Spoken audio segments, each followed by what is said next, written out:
폭력보다 더 무서운 건 침묵이었습니다. 17살 딸이 홀로 견딘 진실. 저는 올해 75 박선희입니다. 이 나이가 되어 처음으로 라디오에 사연을 보냅니다. 말하지 못했던 이야기를 이제는 꺼내야 할 것 같아서요. 제 고향은 경상도의 작은 읍내였습니다.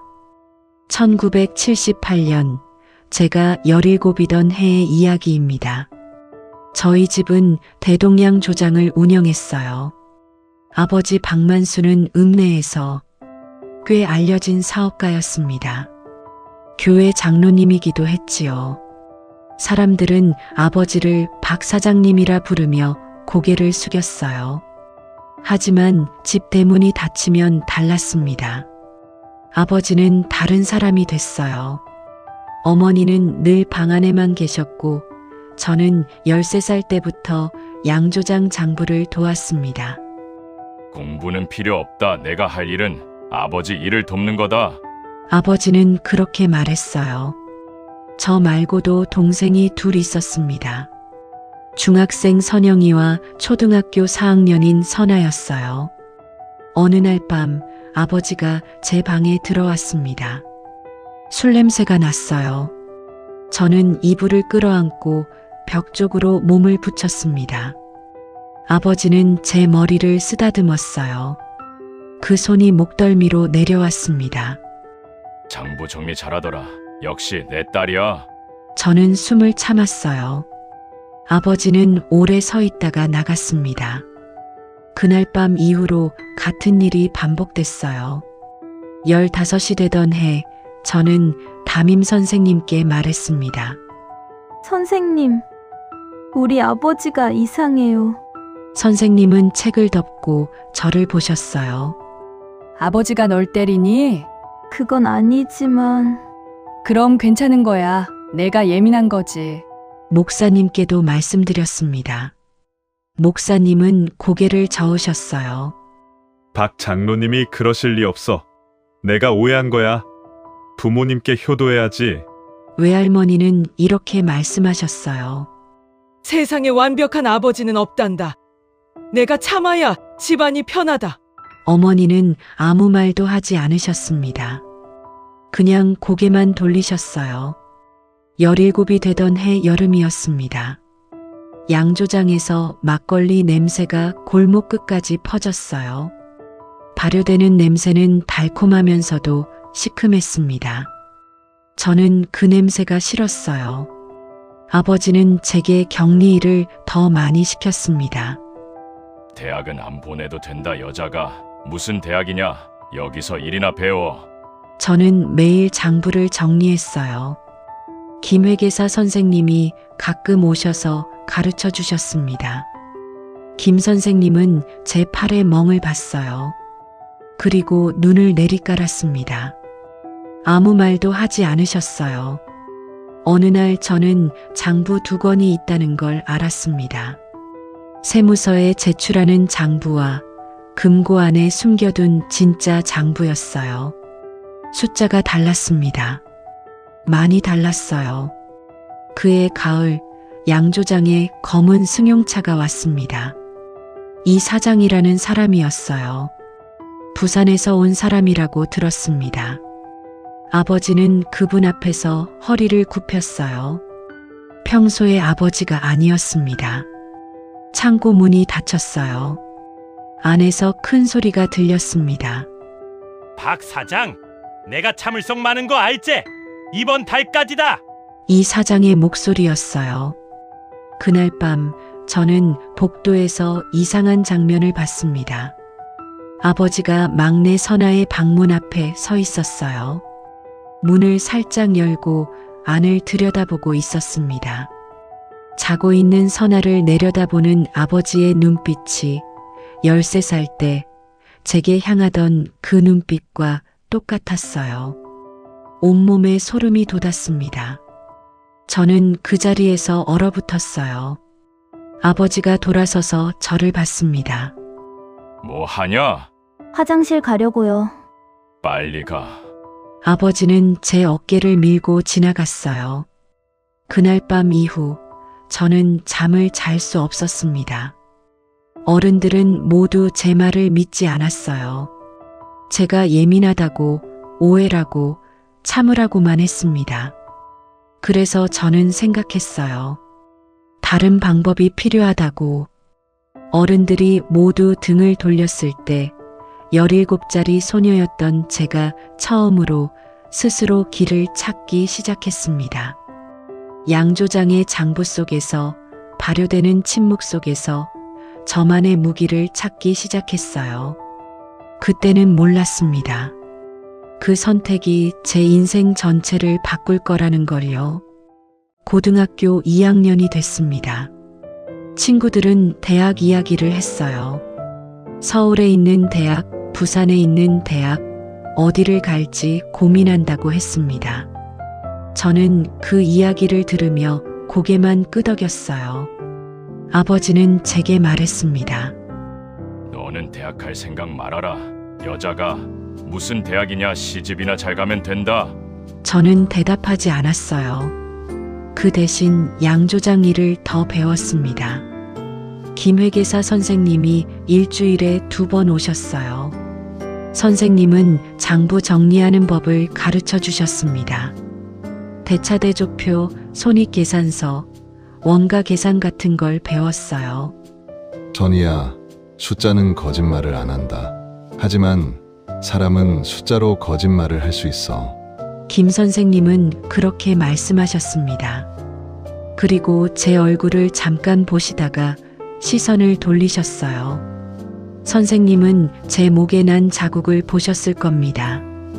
하지만 아무 말씀도 하지 않으셨어요. 어른들은 다 그랬습니다. 보고도 못 본 척했어요. 5월 어느 날이었습니다. 김 선생님이 안 오신 날, 저는 양조장 사무실에 혼자 있었어요. 장부를 정리하다가 이상한 점을 발견했습니다. 세무서에 제출하는 장부와 금고 안에 있는 장부의 숫자가 달랐어요. 매출액이 달랐습니다. 원가도 달랐어요. 세무서 장부에는 한 달 매출이 200만 원이었지만 진짜 장부에는 500만 원이 넘었습니다. 차이가 300만 원이 넘었어요. 저는 조용히 두 장부를 펼쳐놓고 비교했습니다. 가짜 영수증이 있었어요. 실제로 사지 않은 원료를 산 것처럼 만든 영수증이었습니다. 허위로 만든 지출 내역도 있었어요. 아버지는 세금을 적게 내기 위해 숫자를 조작하고 있었습니다. 그뿐이 아니었어요. 이동철 사장이라는 이름으로 적힌 차용증이 있었습니다. 3천만 원을 빌렸다고 적혀 있었어요. 이자는 월 3할이었습니다. 한 달에 900만 원씩 이자를 내야 했어요. 저는 손이 떨렸습니다. 3천만 원이 어느 정도인지 알았어요. 읍내에서 집 한 채를 살 수 있는 돈이었습니다. 월 3할 이자는 고리대금이었어요. 아버지는 그런 돈을 빌렸고 갚지 못하고 있었습니다. 장부 뒷장에는 메모가 있었어요. 부산 2 사장 마이너스, 독촉 3회차 마이너스, 11월 말 최종 같은 글씨였습니다. 아버지의 글씨였어요. 저는 장부를 다시 금고에 넣었습니다. 그날 저녁 양조장 창고에서 목소리가 들렸어요. 이 사장이 또 왔습니다. 검은 승용차와 함께 건달 같은 사람 둘이 따라왔어요. 창고 문이 닫혔습니다. 저는 복도 끝에서 몸을 숨기고 들었어요.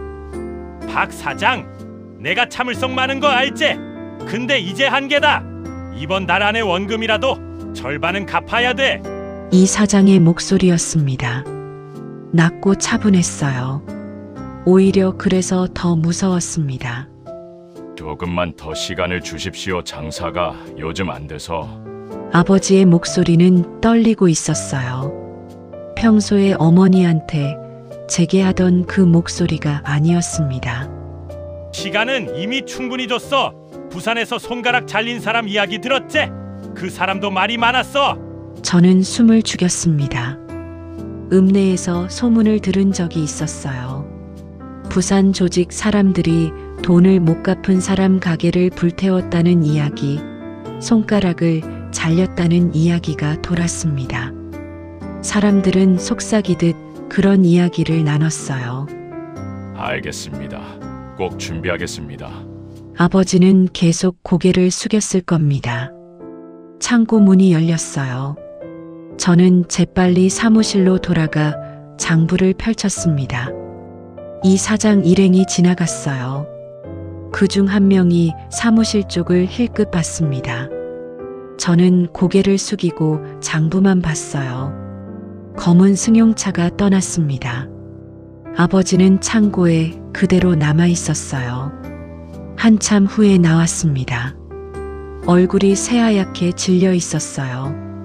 저를 보더니 말했습니다. 오늘 본 거 입 밖에 내지 마라. 예. 저는 고개만 끄덕였어요. 그날 밤 저는 또 복도에서 아버지를 봤습니다. 막내 선아의 방문 앞에 서 있었어요. 문을 살짝 열고 안을 들여다보고 있었습니다. 어둠 속에서 아버지의 실루엣만 보였어요. 그 모습이 괴물 같았습니다. 저는 그 자리에서 멈췄어요. 아버지가 돌아섰습니다. 저를 봤어요. 또 너냐? 화장실. 자꾸 밤에 돌아다니지 마. 방에나 있어. 아버지는 제 옆을 지나갔어요. 저는 선아의 방으로 들어갔습니다. 선아는 자고 있었어요. 10살짜리 아이의 얼굴은 편안했습니다. 저는 이불을 덮어주고 나왔어요. 그날 밤 이후 저는 결심했습니다. 양조장의 숫자들, 이중장부 3천만 원의 빚, 이 사장의 협박, 그리고 선아를 향한 아버지의 눈빛. 이 모든 게 하나의 그림으로 모였어요. 이 집에서, 이 양조장에서 제게 남은 유일한 무기는 숫자뿐이었습니다. 저는 그 무기를 어떻게 쓸지 생각하기 시작했어요. 6월이 되었습니다. 아버지는 점점 날카로워졌어요. 어머니에게 소리를 지르는 일이 잦아졌습니다. 밥이 짜다, 반찬이 맛없다, 집안이 더럽다며 화를 냈어요. 어머니는 말없이 방으로 들어가셨습니다. 저는 양조장 일을 했어요. 장부를 정리하고 재고를 확인하고 거래처에 전화를 했습니다. 아버지는 제게 일을 더 많이 시켰어요. 대학은 포기해라. 어차피 여자는 시집 가면 끝이다.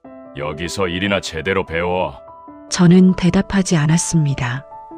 6월 중순, 이 사장이 다시 왔어요. 이번에는 부하가 셋이었습니다. 검은 승용차 2대가 양조장 앞에 섰어요. 읍내 사람들이 힐끗힐끗 쳐다봤습니다. 다들 수군거렸어요. 창고 문이 닫혔습니다. 저는 사무실에 앉아 있었어요. 귀를 기울였습니다. 처음에는 조용했어요. 그러다 갑자기 큰 소리가 났습니다. 박 사장, 내가 뭐라 그랬어? 이 사장의 목소리였어요. 이번엔 화가 나 있었습니다. 무언가 깨지는 소리가 났습니다. 쿵 하는 소리도 났어요. 아버지의 비명 같은 소리가 들렸습니다. 저는 책상을 꽉 잡았어요. 30분쯤 지났을까요? 창고 문이 열렸습니다. 이 사장 일행이 나왔어요. 이 사장이 사무실 쪽을 봤습니다. 저와 눈이 마주쳤어요. 이 사장은 잠깐 저를 보다가 차에 올랐습니다. 검은 승용차가 떠났어요. 저는 창고로 갔습니다. 아버지는 바닥에 주저앉아 있었어요.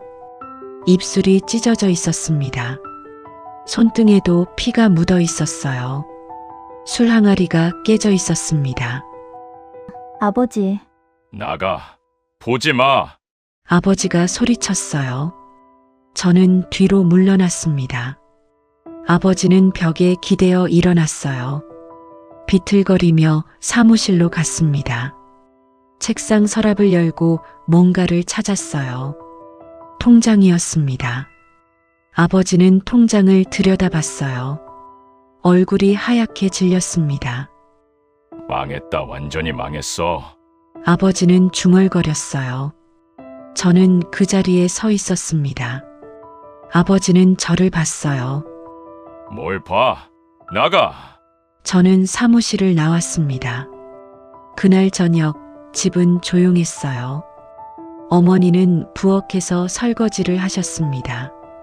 선영이는 방에서 공부를 했어요. 선아는 숙제를 하고 있었습니다. 아무도 말을 하지 않았어요. 아버지는 거실에 앉아 소주를 마셨습니다.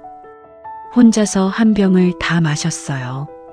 그리고 비틀거리며 일어났습니다. 저는 복도에 서 있었어요. 아버지가 선아의 방으로 갔습니다. 문을 열었어요. 불을 켰습니다. 선아는 책상에 앉아 있었어요. 고개를 들고 아버지를 봤습니다. 아빠? 숙제 아냐? 응. 아버지는 선아의 뒤에 섰어요. 선아의 어깨에 손을 올렸습니다. 선아는 가만히 있었어요. 아버지는 선아의 머리를 쓰다듬었습니다. 저는 그 장면을 봤어요. 13살 때 아버지가 제 머리를 쓰다듬던 그 손길이었습니다. 15대 제 목덜미를 만지던 그 손길이었어요. 똑같았습니다. 열심히 해라. 아버지는 그렇게 말하고 나왔어요. 저는 복도 끝에 서 있었습니다. 아버지가 저를 봤어요. 또 너냐? 왜 여기 서 있어? 선아 공부하는지 보려고요. 네 일이나 해 쓸데없이 돌아다니지 말고. 아버지는 제 옆을 지나갔습니다. 저는 선아의 방으로 들어갔어요. 선아는 고개를 들었습니다. 언니, 왜? 아무것도 아니야. 공부 열심히 해. 응. 선아는 다시 공부를 했어요. 저는 선아를 봤습니다. 10살짜리 아이였어요. 아직 아무것도 모르는 얼굴이었습니다. 저는 문을 닫고 나왔어요. 그날 밤 저는 잠을 잘 수 없었습니다. 아버지의 눈빛이 자꾸 떠올랐어요. 선아의 어깨에 올린 손이 보였습니다. 13살 때 제 어깨에 올렸던 그 손과 똑같았어요. 새벽 2시쯤 저는 일어났습니다. 복도로 나갔어요. 선아의 방문 앞에 섰습니다. 문을 살짝 열고 안을 봤어요. 선아는 자고 있었습니다. 이불을 발로 차고 자고 있었어요. 저는 들어가서 이불을 덮어줬습니다. 선아의 얼굴을 봤어요. 편안하게 자고 있었습니다. 저는 선아의 머리를 쓰다듬었어요. 선아야, 언니가 지킬게. 저는 속삭였습니다. 선아는 자고 있었어요. 다음 날 아침 저는 결심했습니다. 아버지가 선아에게 손을 대기 전에 뭔가를 해야 했어요. 어른들은 아무도 도와주지 않았습니다. 경찰도, 선생님도, 목사님도, 외할머니도 모두 아버지 편이었어요. 그렇다면 저 혼자 해야 했습니다. 양조장의 장부, 3천만 원의 빚, 이 사장의 협박. 이 모든 걸 이용해야 했어요. 저는 그날부터 계획을 세우기 시작했습니다. 김회계사 선생님이 오지 않는 날을 골랐어요. 금고를 열었습니다. 진짜 장부를 꺼냈어요. 조용히 복사할 방법을 생각했습니다. 읍내 문방구에 복사기가 있었어요. 저는 장부를 가방에 넣었습니다. 양조장을 나와 문방구로 갔어요. 주인 아저씨는 담배를 피우고 있었습니다. 복사 좀 해주세요. 몇 장? 20장이요. 저는 장부를 펼쳤어요. 한 장씩 복사했습니다. 손이 떨렸어요. 주인 아저씨는 신경 쓰지 않았습니다. 복사가 끝났어요. 저는 돈을 내고 나왔습니다. 집으로 돌아오는 길 저는 생각했습니다. 이제 시작이었어요. 이 복사본으로 무엇을 할 것인지, 어떻게 아버지를 막을 것인지, 그리고 선아를 어떻게 지킬 것인지, 그 모든 답은 숫자 속에 있었습니다. 저는 더 이상 피해자가 아니었어요. 가해자를 부르는 증인이 되기로 했습니다. 7월이 시작됐습니다. 저는 복사한 장부를 방 책상 서랍 깊숙이 숨겨뒀어요. 매일 밤 장부를 꺼내봤습니다. 세무서 제출용 장부와 진짜 장부를 비교했어요. 숫자들이 말을 했습니다. 가짜 영수증으로 만든 허위 지출이 300만 원이 넘었어요. 신고하지 않은 매출이 600만 원이었습니다. 세금을 피하기 위해 아버지가 만든 거짓이었어요. 그리고 이 사장에게 빌린 3천만 원이 있었습니다. 저는 노트에 정리했어요. 날짜별로, 금액별로 적었습니다. 어떤 거래가 진짜인지, 어떤 것이 가짜인지 표시했어요. 김회계사 선생님이 오지 않는 날을 기다렸습니다. 월요일과 목요일에 오셨어요. 그 외의 날은 제가 혼자 일했습니다. 저는 수요일을 골랐어요. 양조장 금고를 열었습니다. 비밀번호는 알고 있었어요. 아버지 생일이었습니다. 금고 안에 서류 뭉치가 있었어요. 차용증이 있었습니다. 이 사장에게 빌린 3천만 원의 증서였어요. 월 3할 이자, 변제 기한은 이번 달 말일이었습니다. 다른 서류도 있었어요. 부산 이 사장의 사업자 등록증 사본, 명함, 그리고 주소가 적힌 메모가 있었습니다. 부산 서면 어딘가였어요. 저는 메모를 조용히 복사했습니다. 그리고 하나를 더 만들었어요. 가짜 통장 내역이었습니다. 아버지가 몰래 돈을 빼돌렸다는 것처럼 보이게 만들었어요. 실제로는 없는 계좌였습니다. 하지만 이 사장은 모를 거였어요. 저는 모든 서류를 정리했습니다. 진짜와 가짜를 섞었어요. 이 사장이 보면 화가 날 만한 것들만 골랐습니다. 아버지가 자기를 속이고 있다고 생각하게 만들 정보들이었어요. 신문을 꺼냈습니다. 가위로 글자를 오려냈어요. 박만수, 당신을 속이고 있습니다. 같은 단어들이었습니다. 풀로 붙여서 편지를 만들었어요. 이 사장님께 박만수가 당신을 속이고 있습니다. 빌린 돈을 갚을 생각이 없습니다. 비밀 계좌에 돈을 숨겨두고 있습니다. 증거를 보내드립니다. 편지는 짧았어요. 저는 복사한 서류들을 봉투에 넣었습니다. 가짜로 만든 통장 내역도 함께 넣었어요. 진짜 장부 복사본도 넣었습니다. 봉투에 주소를 적었어요. 부산 서면 이동철.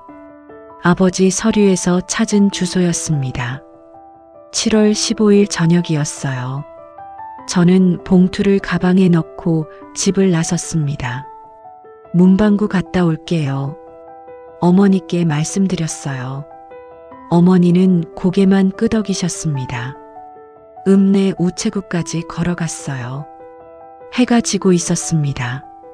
거리는 조용했어요. 우체국 앞 우체통이 서 있었습니다. 저는 그 앞에 섰어요. 봉투를 꺼냈습니다. 손이 떨렸어요. 심장이 빠르게 뛰었습니다.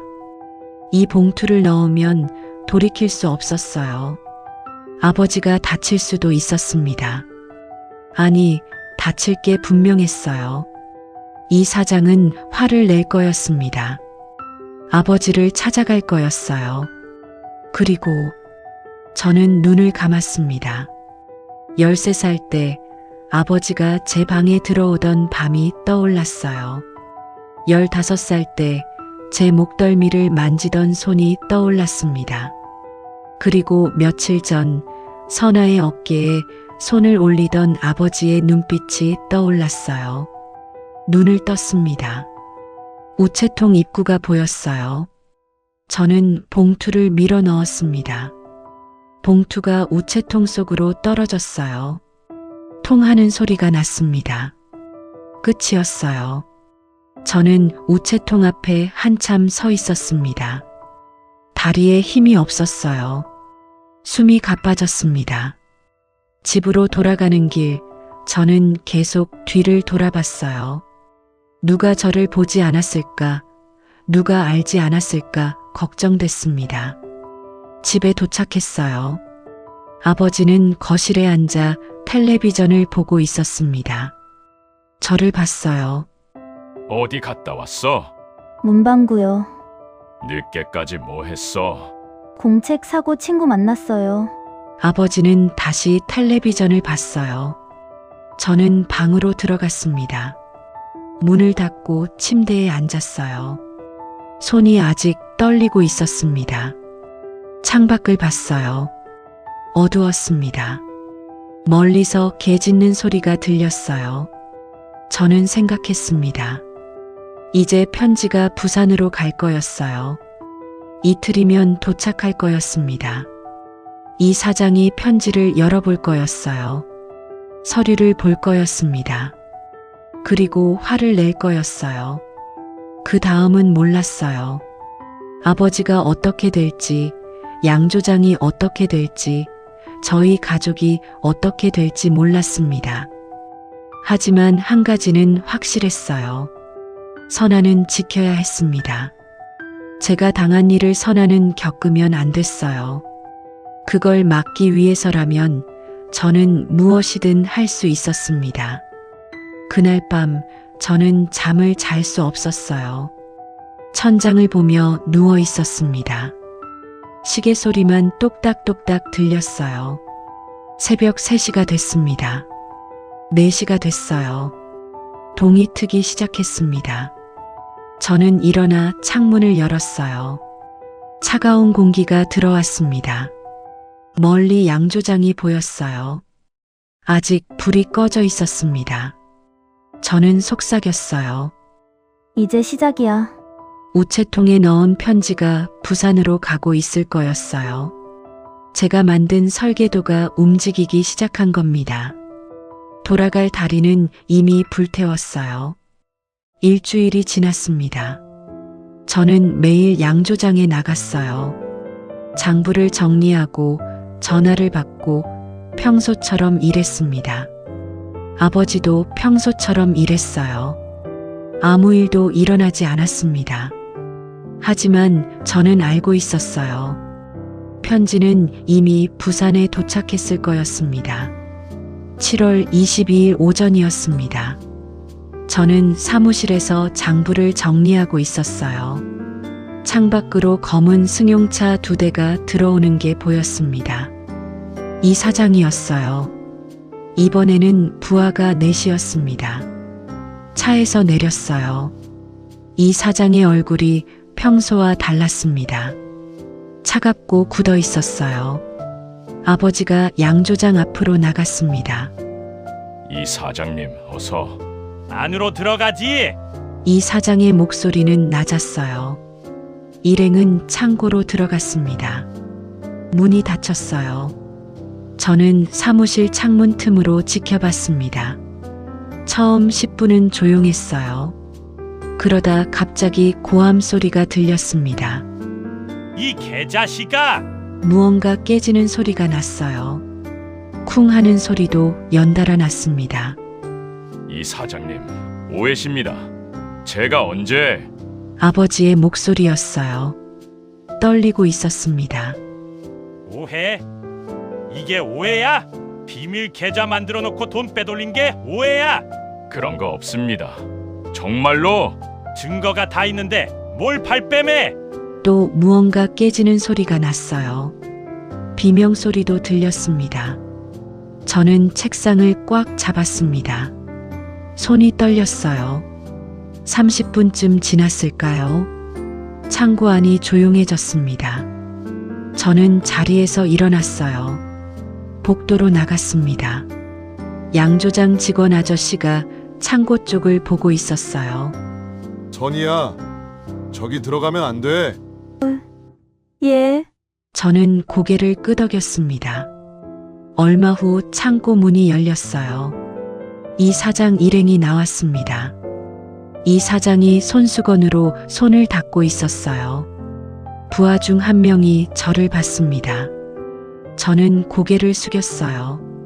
검은 승용차가 떠났습니다. 직원 아저씨가 창고로 달려갔어요. 사장님, 저도 따라갔습니다. 창고 안은 엉망이었어요.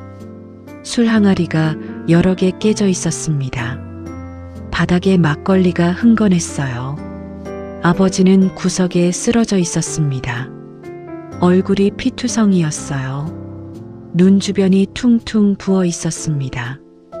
입에서 피가 나오고 있었어요. 사장님, 정신 차리세요.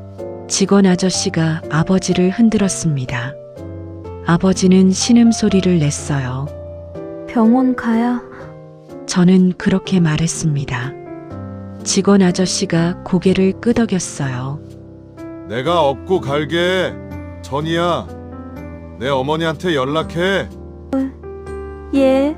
저는 사무실로 달려가 집에 전화했어요. 어머니가 받으셨습니다.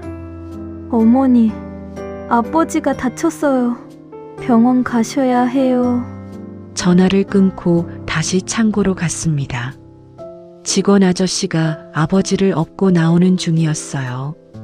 아버지는 의식이 흐릿했습니다. 읍내 병원으로 갔어요. 의사 선생님이 진찰했습니다. 갈비뼈가 2대 부러졌고 얼굴에 타박상이 심합니다. 입원해야 합니다. 아버지는 병실에 누웠어요. 어머니가 오셨습니다. 아버지를 보시더니 아무 말씀도 하지 않으셨어요. 그냥 의자에 앉으셨습니다. 저는 복도로 나왔어요. 창밖을 봤습니다. 해가 지고 있었어요. 저는 벽에 기대어 섰습니다. 제가 한 일이었어요. 제가 보낸 편지 때문에 이렇게 된 겁니다. 아버지는 맞았어요. 갈비뼈가 부러졌습니다. 제가 만든 거짓 때문이었어요. 하지만 후회는 없었습니다. 선아의 얼굴이 떠올랐어요. 선아의 어깨에 손을 올렸던 아버지의 눈빛이 떠올랐습니다. 13살 때 제 방에 들어왔던 아버지가 떠올랐어요. 저는 눈을 감았습니다. 이게 맞는 거야. 이게. 중얼거렸어요. 하지만 목소리는 떨리고 있었습니다. 밤이 됐어요. 저는 집으로 돌아왔습니다. 선영이와 선아가 거실에 앉아 있었어요. 언니, 아빠, 어떻게 됐어? 선영이가 물었습니다. 입원했어. 많이 다쳤어. 누가 때렸대? 부산에서 온 사람들이래. 선영이는 고개를 끄덕였어요. 선아는 무서운 표정으로 저를 봤습니다. 아빠, 괜찮아? 괜찮을 거야. 저는 그렇게 말했어요. 그날 밤 저는 방에 누워 있었습니다. 잠이 오지 않았어요. 천장을 보며 생각했습니다. 이제 어떻게 될까요? 아버지는 병원에 있었어요. 양조장은 문을 닫았습니다. 이 사장은 돈을 받지 못했어요. 더 화가 날 거였습니다. 그리고 다시 올 거였어요. 저는 알고 있었습니다. 이게 끝이 아니라는 걸요. 새벽 3시쯤 전화벨이 울렸습니다. 어머니가 전화를 받으셨어요. 예, 알겠습니다. 어머니의 목소리가 떨리고 있었어요. 저는 방문을 열고 나갔습니다. 어머니가 복도에 서 계셨어요. 얼굴이 하얗게 질려 있었습니다. 어머니, 무슨 일이에요? 어머니는 저를 봤어요. 눈에 눈물이 고여 있었습니다. 아버지가 돌아가셨다. 저는 그 자리에 멈췄어요. 시간이 멈춘 것 같았습니다. 어머니의 목소리가 멀리서 들렸어요.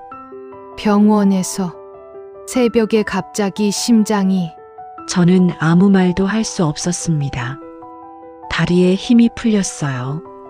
벽에 기댔습니다. 어머니는 방으로 들어가셨어요. 흐느끼는 소리가 들렸습니다. 저는 복도에 주저앉았어요.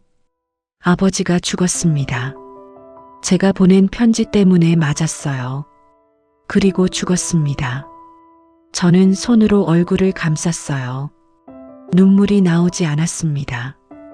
그냥 멍하니 앉아 있었어요. 해가 떴습니다. 병원으로 갔어요. 아버지는 침대에 누워 있었습니다. 하얗게 식은 얼굴이었어요. 눈을 감고 있었습니다. 저는 그 옆에 섰습니다. 아버지를 봤어요. 더 이상 무섭지 않았습니다.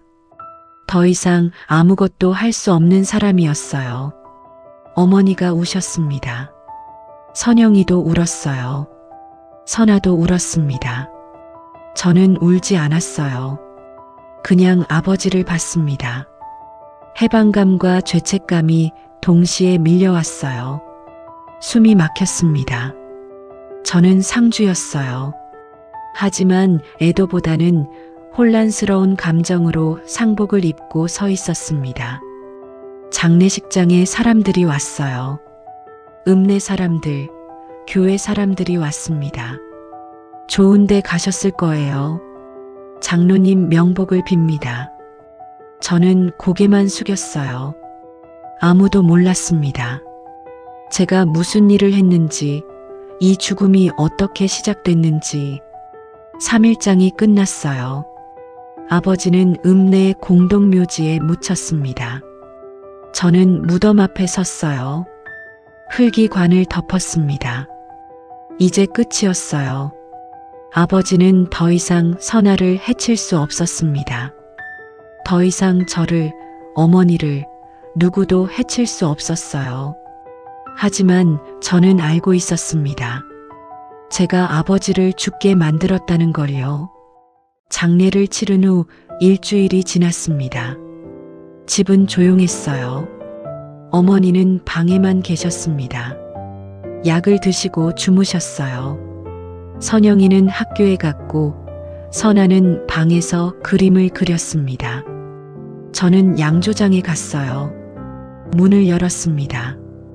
막걸리 냄새가 아직 남아 있었어요. 창고는 그대로였습니다. 깨진 항아리, 바닥에 얼룩. 아무것도 치우지 못했어요. 저는 사무실에 앉았습니다. 책상 위에 서류들이 있었어요. 고지서, 청구서, 독촉장들이었습니다. 전기세, 수도세, 원료 대금 모두 밀려 있었어요. 금고를 열었습니다. 통장을 꺼냈어요. 잔액은 20만 원이었습니다. 양조장은 이미 끝나 있었어요. 그날 오후 이 사장이 왔습니다. 검은 승용차 한 대만 왔어요. 부하 한 명과 함께였습니다. 저는 사무실 문을 열고 나갔어요. 이 사장이 저를 봤습니다. 내가 박 사장 딸이지? 예, 아버지 돌아가신 거 안타깝게 생각한다. 목소리는 차가웠어요. 빚은 어떻게 할래? 3천만 원에 밀린 이자까지 4,500만 원이다. 저는 대답했습니다. 돈이 없어요. 그럼 이 양조장이라도 넘겨야지. 여기도 빚이 많아요. 가져가셔도 남는 게 없을 겁니다. 이 사장은 양조장을 둘러봤어요. 한숨을 쉬었습니다. 내가 손해본 거네. 박 사장이 날 속였으니까. 저는 아무 말도 하지 않았어요. 그래, 양조장은 내가 가져간다. 나머지는 뭐 죽은 사람한테 더 받을 수도 없고. 이 사장은 그렇게 말하고 돌아섰어요. 차에 올라탔습니다. 검은 승용차가 떠났어요. 저는 그 자리에 서 있었습니다. 양 조장은 이제 이 사장 거였어요. 저희한테는 아무것도 남지 않았습니다.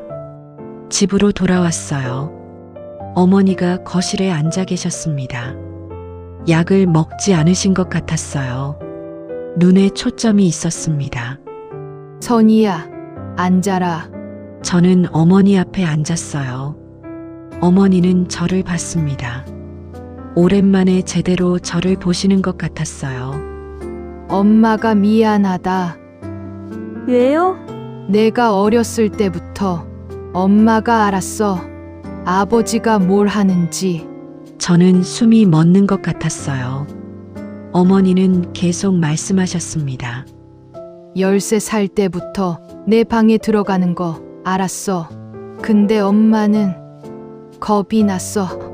말리면 나한테도 손을 댈까봐. 그래서 모르는 척 했어. 어머니의 목소리가 떨렸어요. 엄마가 약만 먹고 방에만 있었던 이유가 그거야. 도망친 거지. 엄마 자식 새 키우는 게 너무 힘들었어. 아버지한테 맞는 것도 무서웠고. 그래서 약 먹고 잠만 잤어. 저는 아무 말도 할 수 없었어요. 미안하다. 엄마가 너무 약했어. 내가 혼자 다 견뎠지. 어머니는 우셨습니다. 저는 처음으로 눈물이 났어요. 참았던 눈물이 쏟아졌습니다. 선이야, 이제 우리 여기서 나가자. 서울로 가자. 서울요? 응. 여기 있으면 계속 이렇게 살 것 같아. 새로 시작하자. 저는 고개를 끄덕였어요. 보험금이 1,500만 원 나왔습니다.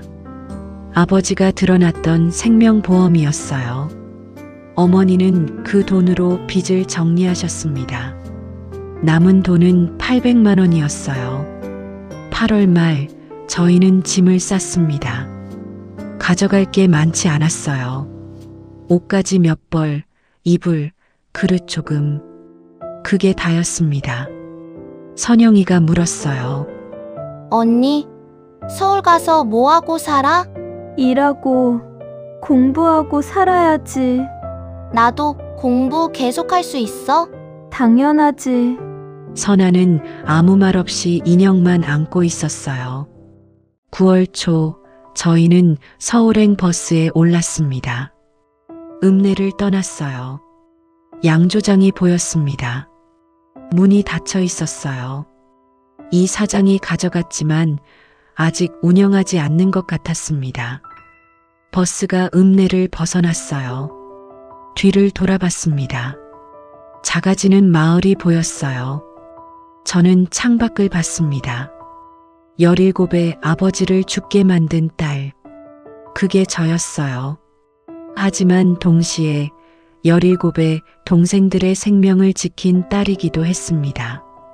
어느 쪽이 맞는지 아직도 모르겠어요. 서울에 도착했습니다. 영등포였어요. 어머니가 아는 분의 소개로 반지하 방을 구했습니다. 방 2칸에 부엌이 딸린 집이었어요. 수도가 잘 안 나왔고 습기가 찼습니다. 하지만 저희 집이었어요. 짐을 풀었습니다. 이불을 깔고 옷을 정리했어요. 선영이와 선아는 한 방을 쓰기로 했습니다. 저는 어머니와 한 방을 썼어요. 다음 날부터 일을 찾았습니다. 저는 공장에 취직했어요. 봉제 공장이었습니다.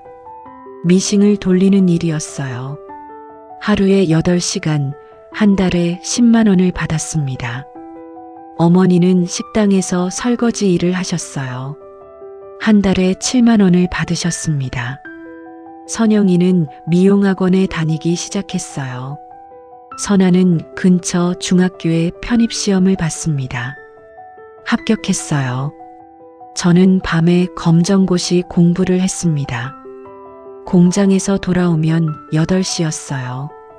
밥을 먹고 설거지를 하고 책상에 앉았습니다. 국어, 영어, 수학을 공부했어요. 눈이 감겼습니다.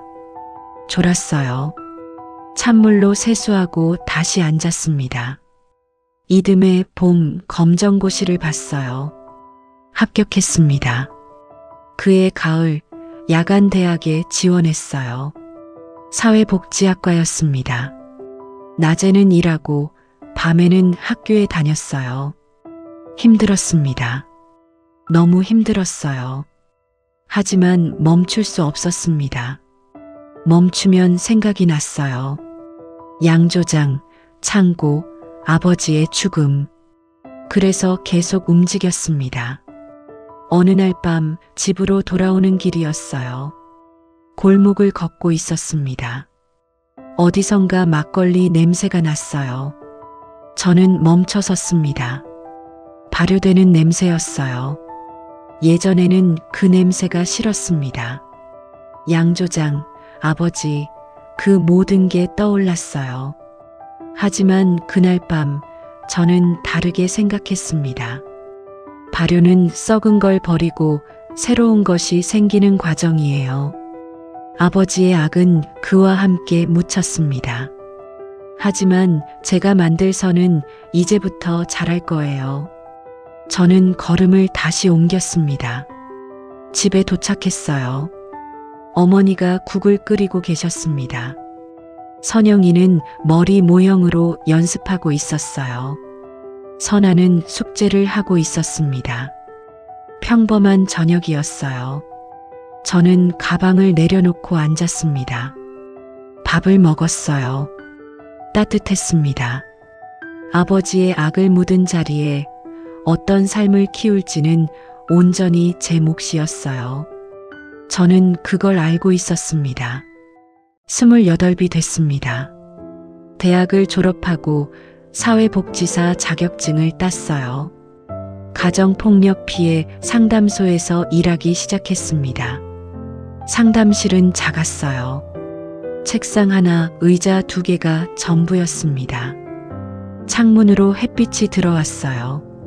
첫 상담자가 왔습니다. 30살쯤 되어 보이는 여자였어요. 얼굴에 멍이 있었습니다.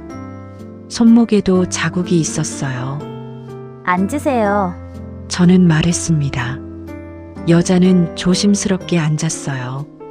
어떻게 오셨어요? 남편이 술만 마시면 여자는 말을 잇지 못했습니다. 고개를 숙였어요. 어깨가 떨렸습니다. 저는 그 모습을 봤어요. 13살 때 제 모습이 떠올랐습니다. 담임 선생님 앞에서 말하지 못하던 제 모습이요. 천천히 말씀하세요. 여기는 안전해요. 여자는 고개를 들었습니다. 눈에 눈물이 고여 있었어요. 그리고 조금씩 이야기를 시작했습니다. 그날 이후로 많은 사람들을 만났어요. 남편에게 맞는 여자, 아버지에게 학대받는 아이, 시어머니에게 시달리는 며느리. 모두 같은 눈빛을 하고 있었습니다. 도와달라는 눈빛. 하지만 동시에 체념한 눈빛이었어요. 상담을 하면서 저는 자꾸 과거를 떠올렸습니다. 양조장, 창고, 발효 냄새, 아버지의 목소리, 복도의 어둠, 선아의 방문 앞에 서 있던 그 밤. 밤에 잠을 잘 수 없었어요. 꿈을 꿨습니다. 아버지가 창고에서 쓰러져 있는 꿈이었어요. 제가 그 옆에 서 있었습니다. 아버지가 저를 봤어요. 내가 죽였어? 식은땀을 흘리며 깼습니다. 새벽 4시였어요. 저는 일어나 물을 마셨습니다. 창밖을 봤어요. 어두웠습니다. 35이 됐습니다. 저는 쉼터를 만들기로 했어요. 누돈 쉼터라고 이름 지었습니다. 새벽이라는 뜻이었어요. 처음에는 방 2칸짜리 셋집이었습니다. 피해자 3명이 들어올 수 있는 공간이었어요. 정부 지원금을 받았습니다. 후원금도 모았어요. 첫 입소자가 왔습니다. 40살쯤 되어 보이는 여자와 초등학생 아들이었어요. 여자의 팔에 화상 자국이 있었습니다. 여기서 지내시면 돼요. 안전해요. 저는 말했습니다. 여자는 방을 둘러봤어요. 눈물을 흘렸습니다. 정말 여기 있어도 돼요? 네, 여기는 당신 공간이에요. 여자는 주저앉아 울었어요. 아들이 엄마를 안았습니다. 저는 그 모습을 봤습니다. 가슴이 아팠어요. 하지만 동시에 희망도 느꼈습니다. 여기서 새로 시작할 수 있다는 희망이요. 쉼터는 점점 커졌습니다. 3년 후에는 3층 건물로 이사했어요. 10명이 지낼 수 있는 공간이었습니다. 상담실도 생겼고 아이들 공부방도 만들었어요. 직원도 늘었습니다. 사회복지사 2명, 간호사 1명이 함께 일했어요. 많은 사람들이 왔습니다. 머물다 갔어요. 어떤 사람은 한 달, 어떤 사람은 6개월을 지냈습니다. 그리고 새로운 삶을 찾아 떠났어요. 저는 매일 아침 쉼터에 출근했습니다. 입소자들과 아침을 먹었어요. 이야기를 나눴습니다. 상담을 했어요. 어느 날 한 입소자가 물었습니다. 선생님은 왜 이 일을 하세요? 저는 잠깐 멈췄어요. 대답을 생각했습니다. 저도 예전에 도움이 필요했던 적이 있어요. 그래서 이 일을 하시는 거예요? 네, 그때 아무도 저를 도와주지 않았거든요. 그래서 제가 다른 사람은 돕고 싶었어요. 입소자는 고개를 끄덕였습니다. 그리고 조용히 말했어요. 고마워요. 저는 미소 지었습니다. 30년이 지났습니다. 쉼터를 통해 680명의 여성과 아이들이 거쳐갔어요. 긴 이야기를 끝까지 들어주셔서 감사합니다. 제 삶은 상처에서 시작됐지만 결국 누군가의 새벽이 될 수 있었습니다. 여전히 답을 다 찾진 못했지만 그래도 이렇게 살아낸 날들을 함께 들어주셔서 고맙습니다. 기록을 보면 이름과 날짜가 빼곡히 적혀 있습니다. 어떤 사람은 새로운 직장을 찾았어요. 어떤 사람은 이혼했습니다. 어떤 아이는 대학에 갔어요. 모두 각자의 길을 찾았습니다. 저는 75이 됐어요. 지금도 그게 옳았는지 모르겠어요. 하지만 그 일이 있었기에 여기까지 왔습니다. 아버지의 악은 그와 함께 묻혔지만 제가 만든 선은 계속 자랐어요. 그리고 깨달았습니다. 저는 아버지를 죽게 만든 딸이 아니었어요. 수백 명의 아버지를 바꾸게 만든 여자였습니다. 쉼터를 거쳐간 여성들이 집으로 돌아갔을 때 남편들 중 일부는 변했어요. 상담을 받고 치료를 받고 달라졌습니다. 아이들을 학대하던 아버지들도 교육을 받고 멈췄어요. 모두가 변한 건 아니었습니다. 하지만 몇 명은 변했어요. 저는 그걸로 충분하다고 생각했습니다. 밤에 쉼터 불빛을 봤어요. 3층 건물의 창문마다 불이 켜져 있었습니다. 그 안에서 누군가는 자고 있고 누군가는 내일을 준비하고 있을 거예요. 저는 그 불빛을 보며 생각했습니다. 17에 저지른 일은 평생 제 안에 남을 거예요. 하지만 그 무게를 지고 걸어온 이 길도 진짜 제 삶입니다. 아버지의 악을 묻은 자리에서 저는 선을 키웠어요. 그게 제가 할 수 있는 전부였습니다. 긴 이야기를 끝까지 들어주셔서 감사합니다. 제 삶은 상처에서 시작됐지만 결국 누군가의 새벽이 될 수 있었습니다. 여전히 답을 다 찾진 못했지만 그래도 이렇게 살아낸 날들을 함께 들어주셔서 고맙습니다.